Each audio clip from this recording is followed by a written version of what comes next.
2013 fragte ein User 4chan um Rat. Ich habe mir eine Wii U gekauft, aber sie war kaputt. Also öffnete ich die Wii U und dieses Ding war drinnen.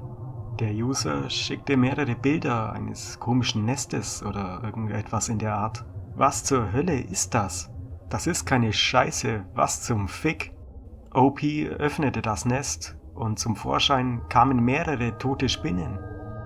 Wenigstens sind die Spinnen bereits tot. Was auch immer passiert ist, es ist ein Ei, das sich zu früh geöffnet hat oder ein Ei, das es nie geschafft hat, sich zu öffnen. Die Spinnen müssen sich gegenseitig gefressen haben, um am Leben zu bleiben und schließlich ihre maximale Kapazität erreicht haben. Laut der Größe sind sie erwachsen, aber die Farbe zeigt, dass sie gar keinen Überzug oder Haut haben. Die Spinnen lebten Leben, wie wir es taten, im verfickten Dunkeln. Diese war noch am Leben. Okay, ich hab's für dich gegoogelt, OP. Das ist ein Grabwespennest. Die Spinnen im Inneren sind gelähmt. Falls sie noch nicht tot sind und frische Beute sind, werden sie bald aufwachen. Sie werden bald aufwachen, sie werden bald aufwachen, sie werden bald aufwachen. Die Spinne sieht aus wie eine braune Einsiedlerspinne. Wenn du dich stechen lässt, wird dein Arm anfangen abzufaulen, während du noch lebst. Um eine Spinne zu fangen, packt die Wespe sie und sticht sie in die Unterwerfung.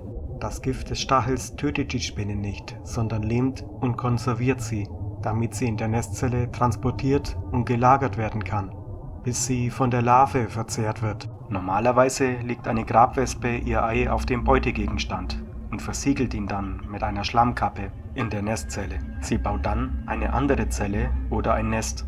Missouri-Grabwespen haben normalerweise 2 Generationen pro Jahr. Die Jungen überleben den Winter im Nest. Nicht, wenn sie frisch gefangen sind. Und so wie es aussieht, ist die erste gerade aufgewacht. Und die Grabwespe hat vielleicht noch nicht einmal angefangen, ihre Larven zu legen. Wenn das der Fall ist, könnten diese einfach alle gelähmt sein. Außerdem habe ich Angst um OPs Leben, da die Spinne, die aufgewacht ist, wie eine braune Einsiedlerspinne aussieht. Und falls das wirklich der Fall ist, und OP ein Grabwespennest voller brauner Einsiedlerspinnen hat, dann kann er sich auf eine verdammte Fahrt gefasst machen. Gottverdammt, OP ist gefickt. Chile-Fact hier, beziehungsweise ich komme aus Chile. Hier ist die lokale chilenische Einsiedlerspinne viel giftiger als die braune Einsiedlerspinne. Aber beide Gifte machen dasselbe, sie verrotten ihr Gewebe.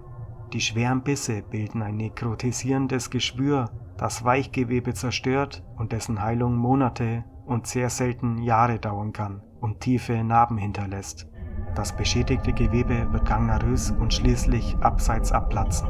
Anfangs kann es zu keinem Schmerz durch einen Biss kommen, aber im Laufe der Zeit kann die Wunde bis zu 25 cm bzw. 10 Zoll groß werden.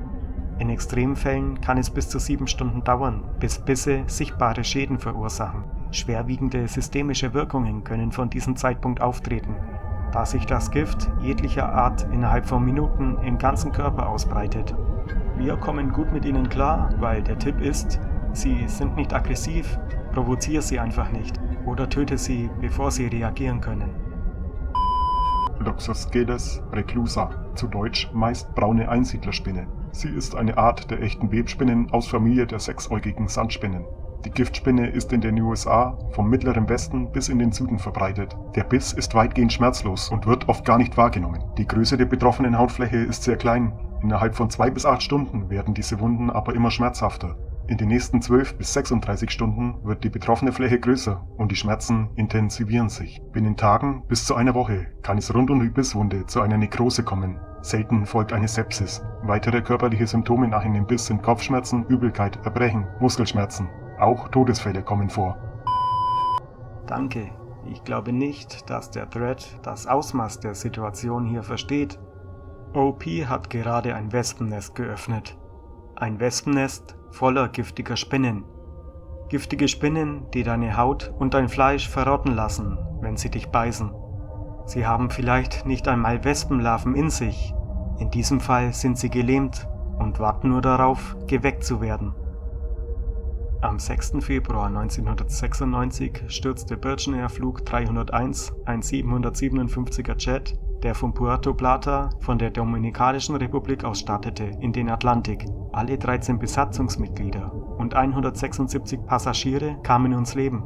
Ein wichtiger Teil des Unfalls war ein verstopftes Staurohr, eine Komponente, die den Außenluftdruck durch kleine Schläuche an der Außenseite des Flugzeugs misst und diesen als Geschwindigkeit des Flugzeugs anzeigt. Obwohl die Röhren nie vom Meeresboden geborgen wurden, wurde festgestellt, dass das Flugzeug seit fast 3 Wochen auf dem Asphalt saß und die Staurohre nicht so abgedeckt waren, wie sie hätten sein sollen. Ermittler glauben, dass eine Kolonie von schwarzen und gelben Grabwespen in die Röhre stiegen und ihre zylindrischen Nester drinnen bauten, was zu fehlerhaften Luftgeschwindigkeitsmessungen führte, was einen großen Teil des Absturzes ausmachte. Diese Spezies brachte auch ein anderes Flugzeug in Washington zum Absturz. Das war im Jahr 1982. Wenn ihr keine Grabwespen habt, wo ihr wohnt, seid dankbar. Das sind die nervigsten verdammten Insekten, die jemals von der Natur erfunden wurden. Sie ficken alles und bauen diese gottverdammten Nester. Ich klopfe jeden Sommer mindestens 100 von ihnen von den Seiten meines Hauses. Und wenn du sie von der Wand brichst, explodieren sie zu Spinnen. OP hat nichts mehr gesagt, seit die Spinne aufgewacht ist. Ging wahrscheinlich, um das Bild der erwachten Spinne zu posten und ging dann zurück, um weitere Bilder zu machen. Die Spinnen waren zu diesem Zeitpunkt schon wach. OP kämpft jetzt gegen 100 braune Einsiedlerspinnen in seinem Haus. Jungs, wenn das OP in seiner Wii U hatte, dann muss es nicht nur eine davon sein.